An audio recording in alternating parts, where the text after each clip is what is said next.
Hello good evening, बहुत बहुत स्वागत है आपका। मेरे ठीक पीछे आप हार्बर ब्रिज देख रहे हैं। सिडनी का बहुत पॉपुलर है, आपको पता है। न्यू ईयर्स ईव पर ये जगमगाता है बहुत शानदार तरीके से। दुनिया का सबसे खूबसूरत न्यू ईयर यहाँ पर होता है। और ये मेरे पीछे आप ओपेरा हाउस देख रहे हैं, सिडनी का जो अगेन फेमस ओपेरा हाउस, वो है पीछे स्काईलाइन। और हम बात करने वाले हैं 3-4 चीज़ों के बारे में। पहली चीज़ ये कि चैम्पियंस ट्रॉफी को लेकर के अब क्या चल रहा है, क्योंकि ठीक है बॉर्डर गावस्कर ट्रॉफी हम हार गए, ख़त्म हुई, लेकिन आपको भी पता है क्रिकेट बदलते दिन के साथ बदलती है। और अब आप ठीक है बॉर्डर गावस्कर ट्रॉफी को पीछे छोड़ देंगे, मुद्दे पीछे नहीं छूटने वाले बिल्कुल भी। जो सवाल हैं कप्तानी को लेकर, जो सवाल हैं नए कप्तान को लेकर, जो सवाल है सिलेक्शन को लेकर, अब सीनियर प्लेयर्स के डोमेस्टिक क्रिकेट को खेलने को लेकर, तमाम जो सवाल लगातार इस सीरीज़ के बीच में आते रहे, उन सवालों पर हम जाते रहेंगे। लेकिन ये भी काम हमारा ये कि अब आगे की खबरों से आपको रूबरू करवाएं। तो चैंपियंस ट्रॉफी को लेकर के एक मीटिंग जो है वो ख़त्म हो चुकी है। कुछ छोटी छोटी मीटिंग सीरीज़ के दौरान ही चल रही थी, और एक बड़ी मीटिंग जो थी वो आज थी। हालांकि कप्तान रोहित शर्मा सुबह ही निकल गए थे। आज सुबह वो यहाँ से निकल गए थे सिंगापुर, वाया सिंगापुर होते हुए वो मुंबई पहुँच चुके हैं। जिस वक्त पे आप ये वीडियो देख रहे हैं, रोहित शर्मा मुंबई पहुँच चुके हैं। और इसके साथ साथ कुछ और खिलाड़ी जो है वो यहाँ से छुट्टी मनाने के लिए निकलेंगे, जिसमें मुझे कहीं कोई आपत्ति नहीं है, ना मैं कोई आपत्ति खड़ी करने वाला होता हूँ। आपकी टफ सीरीज़ जाए, अच्छी सीरीज़ जाए, आपको अगर ब्रेक की ज़रूरत है तो आप ब्रेक बिल्कुल लीजिए।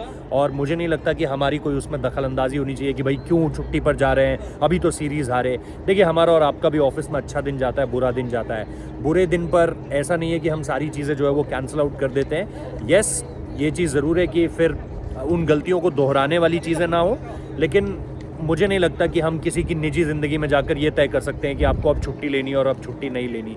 इतना प्रेजेंस ऑफ माइंड सब में है कि उन्हें किस तरीके से आगे के आगे के टूर्नामेंट्स के लिए, आगे की श्रृंखलाओं के लिए प्रिपेयर करना है, और वो टाइम उन्हें दिया जाना चाहिए। जसप्रीत बुमराह को लेकर अभी भी चीज़ें जो है वो डाइसी हैं।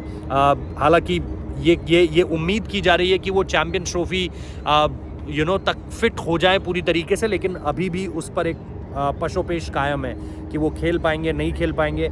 अगर वो खेल पाते हैं तो एक बड़ी जिम्मेदारी उनका इंतज़ार कर रही है। अगर वो नहीं खेल पाते हैं तो फिर आप उन्हें शायद आईपीएल में ही कमबैक करते हुए देखेंगे। लेकिन अभी फ़िलहाल कुछ कह पाना जल्दबाजी होगी। जसप्रीत बुमराह को लेकर के अभी भी कोशिश की जा रही है कि उनको लेकर के वो पूरी तरीके से फिट हो पाएँ। और इस बीच वो कोई भी वाइट बॉल गेम, बहुत बहुत कम चांसेस हैं कि वो कोई भी वाइट बॉल गेम आपको खेलते हुए दिखाई देंगे।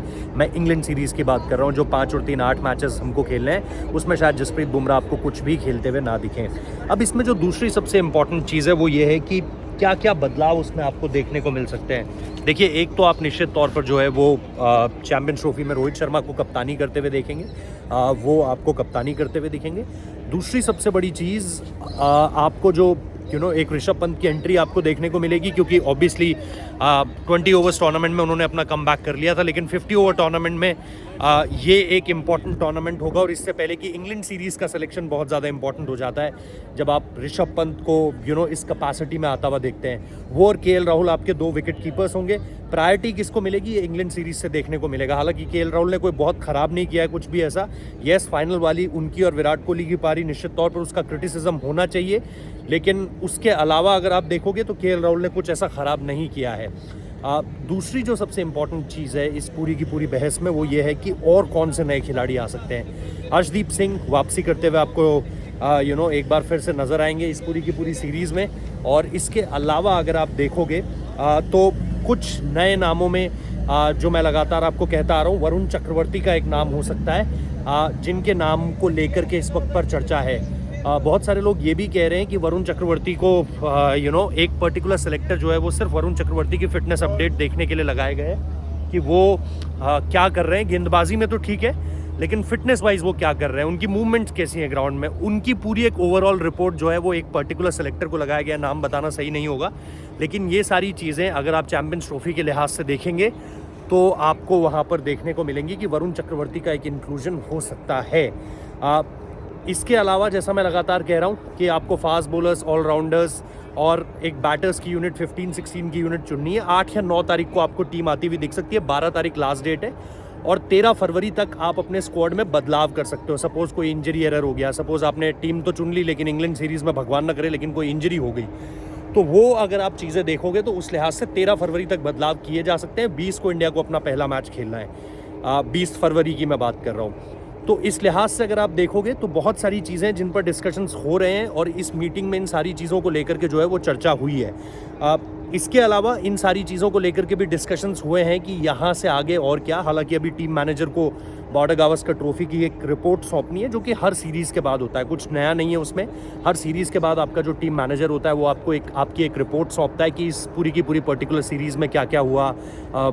जैसा कि आप सबको पता है कि मेलबर्न टेस्ट के बाद थोड़ी सी बातचीत हुई थी, उसके बाद भी कुछ बातचीतें हुई हैं, तो उनको अभी यहाँ पर पब्लिकली कहना सही नहीं होगा, क्योंकि ऑब्वियसली हर चीज़ हर बात कहना सही भी नहीं है। बट कुछ चीज़ों पर हमें भी इंतज़ार है कि किस तरह के बदलाव देखने को मिलते हैं। और बहुत हल्का, लेकिन इस चीज़ पर मैं आपको बता सकता हूँ कि there is a discussion about कि टेस्ट क्रिकेट में आने वाले समय में क्या आप जसप्रीत बुमराह अगर पूरी तरीके से सपोज़ एक साल में आपको 12-14 मैचेस खेलने हैं और 12-14 मैचेस में से अगर जसप्रीत बुमराह 5 या 6 मैचेस ही खेल पा रहे हैं, घर के ज़्यादातर मैच अगर वो अवॉइड कर रहे हैं, तो फिर क्या आप वहाँ पर एक नए कैप्टन को देख रहे हो टेस्ट क्रिकेट में जो कम्प्लीटली लीड कर सके इंडिया को? क्योंकि बुमराह के साथ कोई दिक्कत नहीं है इस चीज़ को लेकर के कि वो टेस्ट क्रिकेट में आपकी कप्तानी करे। बुमराह के साथ बस ये है कि क्या वो अगर एक साल में 12-13 टेस्ट मैचेस हैं तो वो क्या वो सारे के सारे टेस्ट मैचेस खेल सकते हैं? सारे भी नहीं तो क्या वो मेजॉरिटी टेस्ट 12 में से वो 7-8 खेल सकते हैं?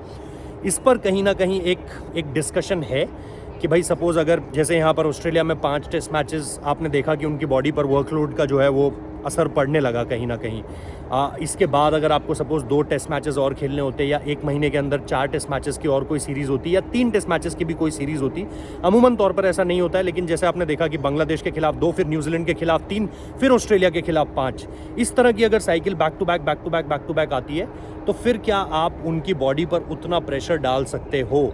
तो वो कहीं ना कहीं एक ऐसा पॉइंट ऑफ डिस्कशन है जिस पर ऋषभ पंत का नाम भी मेरे हिसाब से जो मैं समझ पा रहा हूँ उसमें ऋषभ पंत के नाम पर भी डिस्कशंस होंगे कि क्या ऋषभ पंत को कप्तानी दे दी जाए आने वाले समय में। लेकिन इस पर अभी फैसला लेने में वक्त लगेगा। आपको भी पता है कि अभी जो इंग्लैंड टेस्ट है वो काफ़ी दूर है, करीबन 5 महीने का वक्त है और उन सारी चीज़ों में बहुत कुछ होगा। ऋषभ पंत की इंडिविजुअल परफॉर्मेंस तमाम फॉर्मेट्स में क्या रहती है, आईपीएल में क्या रहती है, उससे पहले क्या रहती है, उसके बाद क्या रहती है, क्योंकि आपको भी पता है इस पर बहस हो सकती है कि आईपीएल की तर्ज पर कहाँ कप्तान बनाना चाहिए और कहाँ नहीं। लेकिन आपको भी पता है कि इंडियन क्रिकेट ऐसे ही चलती है। इंडियन क्रिकेट इसी लिहाज से चलती है कि भाई इसने यहाँ अच्छा किया है तो इसको सारी जगहों पर जो है आईपीएल की तर्ज पर जो है वो सारी जगह की कप्तानी दे दी जाए। उस पर डिस्कस ज़रूर होना चाहिए कि क्या सचमुच में वो एक सही पैमाना है, क्योंकि विराट कोहली आईपीएल में अगर सक्सेसफुल नहीं है लेकिन वो टेस्ट के आपके सबसे सक्सेसफुल कप्तान है।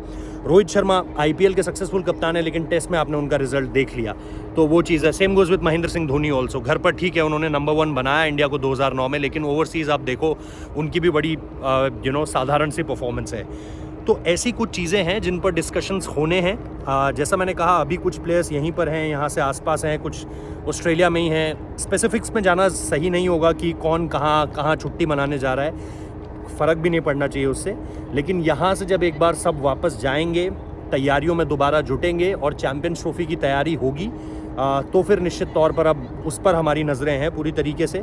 और बहुत कुछ होगा अभी, बहुत सारी चीज़ें आनी बाकी हैं। आप इंतज़ार करिए, आप नोटिफिकेशन बेल प्रेस कर दीजिए, आप सब्सक्राइब बटन दबा दीजिए ताकि हम आपको बता पाएँ कि बाकी डिटेल्स क्या हैं और क्या क्या अब होने जा रहा है यहाँ से आगे। लेकिन जैसा मैंने कहा सिलेक्शन को लेकर के एक मीटिंग हुई है, इंडियन टीम इन चीज़ों के बारे में सोच रही है। टेस्ट क्रिकेट में अगला कप्तान ये भी चाहा जा रहा है कि आपके अगर सीनियर प्लेयर्स में भूख है सचमुच में टेस्ट क्रिकेट में वापसी करने की, अच्छा करने की, तो वो रणजी ट्रॉफी जाकर खेलेंगे 23 तारीख से जो शुरू हो रही है, जो उसका एक राउंड शुरू हो रहा है। तो 23 तारीख को उस पर भी नज़रें रहेंगी, T20 क्रिकेट पर भी नज़रें रहेंगी, लेकिन ओडीआई क्रिकेट पर सबसे ज़्यादा अब यहाँ से नज़रें रहने वाली है, क्योंकि आपको भी पता है वहाँ पर अब वहाँ से आगे चैम्पियंस ट्रॉफी का रास्ता तय करना है टीम इंडिया को। तो यहाँ से ये है अपडेट। बाकी आप लोग बताइए, कमेंट कीजिए, नोटिफिकेशन बेल प्रेस कीजिए, सब्सक्राइब कीजिए और इसी तरीके से अपना प्यार देते रहिए। Thank you so much. बाकी आप बता सकते हैं ऑस्ट्रेलिया से आने वाली कवरेज आपको कैसी लगी। Thank you.